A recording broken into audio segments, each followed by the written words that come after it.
আসসালামু আলাইকুম রহমতুল্লাহি ওয়া বারাকাতুহু। সম্মানিত দর্শক, শেখ হাসিনার দেশে ফেরার যে ঘোষণা, এই ঘোষণার উপরে এই মুহূর্তে বাংলাদেশে অন্য কোনো খবর নেই।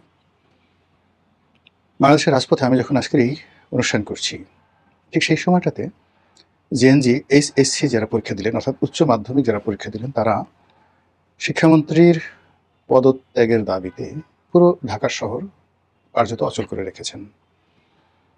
রাজপথে বিচ্ছিন্নভাবে সংঘর্ষ হচ্ছে, তারপর গাড়ি ভাঙচুর হচ্ছে, আরও নানা রকম ঘটনা ঘটছে। এরই মধ্যে আবার প্রধানমন্ত্রী আজকে একটি অনুষ্ঠান করেছেন শিক্ষামন্ত্রীকে নিয়ে। স্পষ্টতই বোঝা যাচ্ছে যে বিষয়টির যে রাজনৈতিক সমাধান, সেই রাজনৈতিক সমাধান হয়তো সরকার চাচ্ছে না। এ কারণে যখন রাজপথে যে বিষয়টি নিয়ে আন্দোলন হচ্ছে এবং যে মুখটি দেশের সেই প্রায় ২০ লাখ ছাত্রছাত্রী, তার সঙ্গে যে অভিভাবক মিলে কয়েক কোটি মানুষ যে মুখটির বিরুদ্ধে বিষোদ্গার করছে, ঠিক সেই মুখটিকে নিয়ে প্রধানমন্ত্রী যখন আজকের দিনে অনুষ্ঠান, যদিও সেটা পূর্ব নির্ধারিত করছেন, ইট মিনস শিক্ষামন্ত্রীর উপর প্রধানমন্ত্রীর আস্থা, বিশ্বাস, ভালোবাসা এটি অবিচল। এই কারণে যারা একটু বাঁকা চিন্তা করেন, বিশেষ করে আওয়ামী লীগের যারা লোকজন আছেন, তারা বলার চেষ্টা করছে যে রাজপথে যা কিছু হচ্ছে এটা মূলত সাজানো। এই কাজটি করা হচ্ছে যেন কোনো অবস্থাতেই মানুষের মন মানসিকতা শেখ হাসিনার দিকে না যায়, আওয়ামী লীগের দিকে না যায় এবং দেশ নিয়ে উত্তাল থাকে এবং সময় মতো সেটি যেন আবার খেয়ে দেওয়া যায়। আর আওয়ামী লীগের ধরনের কথা স্মরণ করার যথেষ্ট কারণ রয়েছে। এর কারণ হলো আওয়ামী লীগ এই খেলা বহুবার খেলেছেন। ১৭টি বছর ধরে তারা খেলেছে। প্রেস ক্লাবের সামনে যাদেরকে তারা নেতা বানিয়েছে টাকা দিয়ে, পয়সা দিয়ে, তারা অনেকেই এখন মন্ত্রী পরিষদে। যে সকল আন্দোলন, লড়াই, সংগ্রাম জাগ্রত রেখে বিএনপি এবং জামাতকে পিটিয়ে তারা বোঝানোর চেষ্টা করছে দেশে গণতন্ত্র আছে, ওনার সাথে এরকম হলো কী করে? এগুলো সব পুরনো খেলা। ঠিক সেই খেলার কোনো এক ফাঁকে তারা হোঁচট খেয়েছেন, তাদের পা পিছলে গিয়েছে এবং সেই পচা শামুকে তাদের পা কেটেছে। তো সেদিক থেকে যদি বর্তমান সরকার একই কাজ করে থাকে, অন্যায় কিছু তো নয়। আর এই আন্দোলনটি কিভাবে চলছে, কারা করছে, কারা পিছন থেকে মদত দিচ্ছে, এই সমস্ত কথাবার্তা সরকারের চাইতে আওয়ামী লীগের যারা লোকজন তারা বেশি ভালো বলতে পারবেন। এর কারণ হলো ১৭টি বছর ধরে তারা এই আন্দোলন চালিয়ে আসছে। কাজে এগুলো নিয়ে এখানে আমি কোনো কথা না বলে আমি শুধুমাত্র শেখ হাসিনার দেশে ফেরার ঘোষণা, এটা আওয়ামী লীগের জন্য উপকার হবে না ক্ষতির কারণ হবে, সেই বিষয়গুলো নিয়ে সংক্ষেপে আলোচনা করব। শেখ হাসিনা ঘোষণা দিয়েছেন তিনি ডিসেম্বরের মধ্যে বাংলাদেশে ফিরবেন, সঙ্গে তার যারা নেতৃবৃন্দ রয়েছেন তারা ফিরবেন এবং তার যারা নেতৃবৃন্দ তারা ইন্টারনেট প্রোটোকলে এসে বলছেন যে আমরা যাব। কেউ কেউ নেত্রীর সঙ্গে দেখা করার জন্য ইতিমধ্যে দিল্লিতে এসে পৌঁছে গেছেন। তারপর অনেকে চার্টার প্লেনে করে, অর্থাৎ শুধুমাত্র ইংল্যান্ড থেকে নাকি ১০টি বিমানে করে নেতাকর্মীরা বাংলাদেশে আসবেন। তাহলে 747 যে বিমানগুলো আছে বা এয়ারবাসের যে হাইয়েস্ট ক্যাটাগরির প্যাসেঞ্জার বিমানগুলো আছে, সেগুলো চার্টার্ড করে আওয়ামী লীগের যারা লোকজন আছেন, তারা যদি একসঙ্গে শুধুমাত্র ইংল্যান্ড থেকে ২ থেকে ৩ হাজার লোক আসেন, আরও বেশি আসতে পারবে, ৩,০০০ লোক তারা যদি আসেন। আবার যদি সেই চার্টার প্লেনে করে ইউএসএ থেকে এইভাবে ৩-৪ হাজার লোক আসে, ভারত থেকে ৪-৫ হাজার লোক আসে, মানে জিনিসটা কেমন হয় আবার একটু চিন্তা করেন তো। এটা কিন্তু আপনি একেবারে উড়িয়ে দেবেন, not like that, because they have money, they have power, they have communication এবং they know how to handle it. এটি বিমান কী করে চার্টার করে, এবং সেই চার্টার বাংলাদেশের এখন সরকারের যারা কর্তা ব্যক্তি রয়েছে তারা বোঝার আগেই এমন একটা ভাবে তারা কোনো রকম ঘোষণা না দিয়ে কলনে ছাড়েন ১ ঘন্টার নোটিশে, ২ ঘন্টার নোটিশে, ৩ ঘন্টার নোটিশে ঢাকা এয়ারপোর্টে চলে এলো দিল্লি থেকে। তারপর যাকে বলা হয় ইংল্যান্ড থেকে, আমেরিকা থেকে, এমনকি মধ্যপ্রাচ্য থেকেও আসতে পারে, দুবাই থেকে আসতে পারে, তাদের সেখানে অনেক যাকে বলা হয় লোকজন রয়েছে। এই জিনিসটি কল্পনা করুন, জাস্ট ইমাজিন। হওয়ার সম্ভাবনা 1% যদি নাও থাকে তবুও কল্পনা করুন, এটা হতে পারে। আবার ধরুন এই যে যত কথাবার্তা হলো, ঘোড়ার ডিম কিছুই হলো না, কেউ এলেন না। ডিসেম্বর মাসে তারা জাস্ট জোরে একটা হাসি দিয়ে বললেন যে আমরা ১৬ তারিখে আসছি, আচ্ছা ৭ তারিখে আসছি। ওই দিন সাজ রব রব ভাব চারিদিকে, মানে আজকে নেত্রী আসবেন, আওয়ামী লীগের লোকজন ধরপাকড় হচ্ছে, বাড়ি বাড়িতে গিয়ে থানা পুলিশ প্রশাসন যাচ্ছে, যেখানে যেখানে আওয়ামী লীগ আছে সেখানে ছাত্রদল, যুবদল, শিবির সবাই দল বেঁধে এনসিপির যারা লোকজন আছে খুঁজছে, ধরো যেখানে আওয়ামী লীগ, সরিয়া এবং নৌকা রয়েছে, সব জায়গাতে ধরো এবং সবাইকে আচ্ছা মতো ডলা দাও। আচ্ছা, এরকম চলতে থাকলো।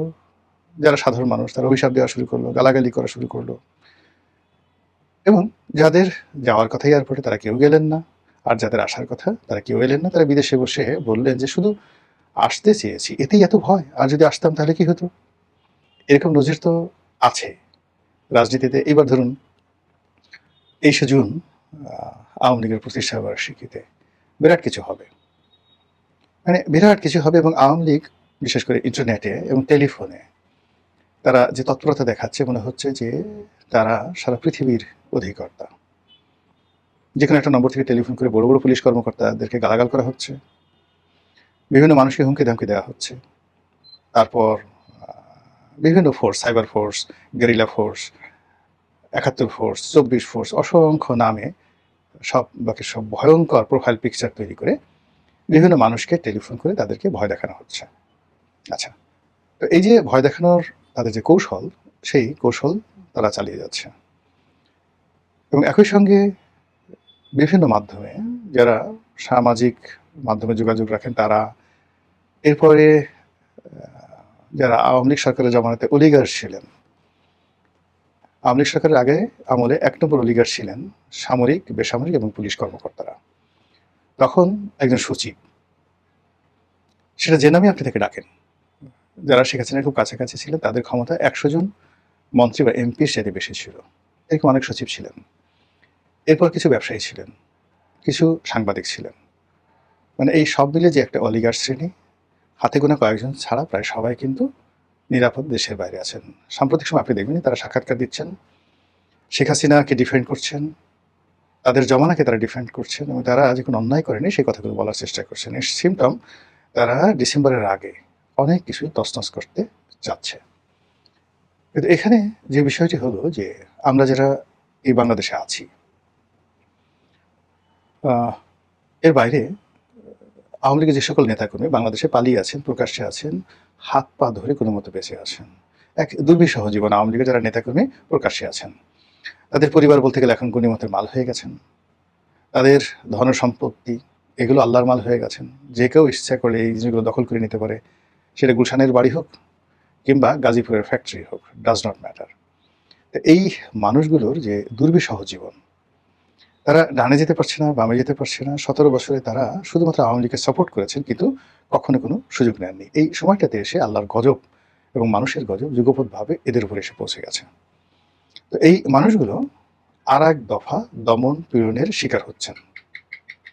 আপনারা জানেন যে ইতিমধ্যে পুলিশ তার তৎপরতা বাড়িয়ে দিয়েছে।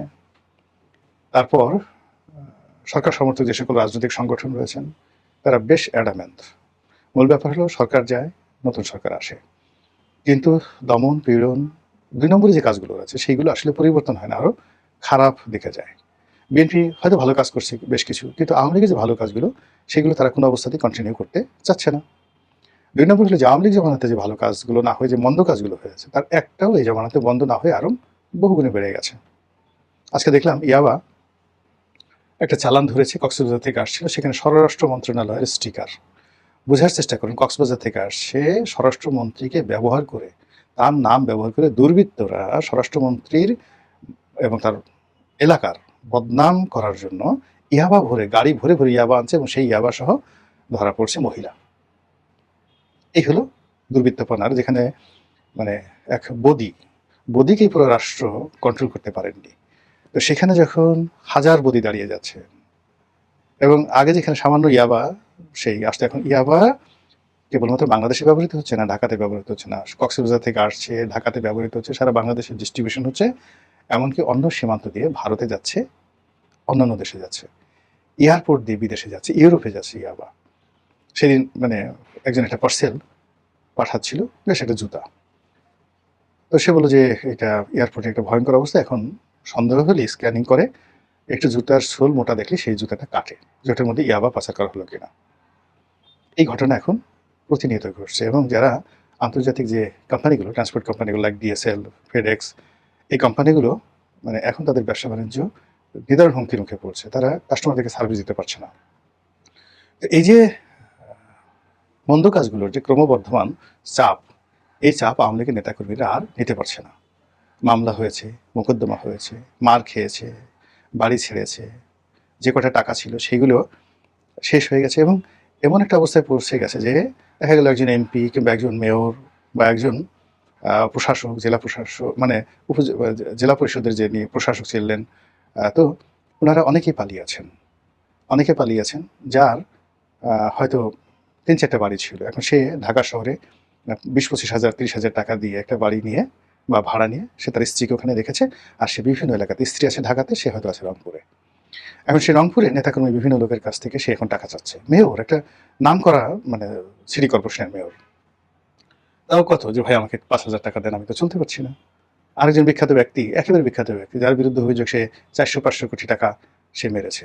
সেই লোক দেখা গেল বিভিন্ন মানুষের কাছ থেকে ১০,০০০ ১২,০০০ করে টাকা ৩-৪ জন মিলে সে যেখানে আছে সেইভাবে সে চলছে। তার সব কিছু ফ্রিজ করা, ব্যাংক অ্যাকাউন্ট ফ্রিজ করা, সব কিছু ফ্রিজ করা এবং সে মুভমেন্ট করতে পারছে না, চিকিৎসা করাতে পারছে না। এই যে আওয়ামী লীগের যে বাস্তব দুর্ভোগ এবং দুর্দশা, সেই দুর্ভোগ এবং দুর্দশা এভাবে ডেডলাইন দিয়ে, ডিসেম্বরের ডেডলাইন দিয়ে, এটা যদি সফল হয় সেটা এক ধরনের ফলাফল হবে। যদি সফল না হয়, আওয়ামী লীগের যে যতটুকু শক্তিমত্তা রয়েছে, যতটুকু গ্রহণযোগ্যতা রয়েছে, আওয়ামী লীগ সম্পর্কে যত ভয় রয়েছে, সেই ভয়টা ২০২৭ সনে জিরো হয়ে যাবে। Just zero. কথা বলার মানে মানুষ এটা নিয়ে কোনো বিশ্বাসই করবে না। মিডিয়াগুলো এগুলো নিয়ে মাতামাতি করবে না, সামাজিক মাধ্যম মাতামাতি করবে না, যদি ডিসেম্বরে কোনো একটা ঘটনা না ঘটে। আবার অন্যদিকে ডিসেম্বরে কিভাবে এই ঘটনাগুলো ঘটবে সেটাও কিন্তু যারা রাজনৈতিক বিশ্লেষক তারা কোনো অবস্থাতেই মিলাতে পারছে না যে ঠিক একটা বোগাসবো হবে নাকি আসলে কিছু একটা হবে। এনিওয়ে, যাই হোক, আমরা দেশের বাসিন্দা, আমরা চাই দেশ শান্তিতে থাকুক, দেশের মানুষ ভালো থাকুক, সব ভালো কর্মের ধারাবাহিকতা থাকুক এবং মন্দ কাজগুলো বন্ধ হয়ে যাক। আসসালামু আলাইকুম রহমতুল্লাহি ওয়া বারাকাতুহু।